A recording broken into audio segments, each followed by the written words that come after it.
আজি ইংৰাজী 8/6/2025 তাৰিখে ডিগবৈস্থিত অসম সাহিত্য সেৱা সমিতিৰ ভৱন ডিগবৈ টাই হোম যুৱ পৰিষদ আঞ্চলিক সমিতিৰ উদ্যোগত 2025 বৰ্ষৰ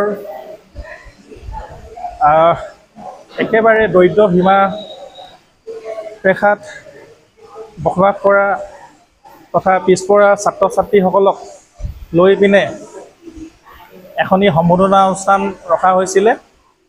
ইয়াতে প্ৰায় আমি প্ৰথম বিভাগত উত্তীৰ্ণ হোৱা ডিগবৈ বিভিন্ন অঞ্চলৰ পৰা বাছনি কৰি প্ৰায় 26জনমান আমি ছাত্ৰ ছাত্ৰীক সম্বোধনা জ্ঞাপন কৰিছোঁ।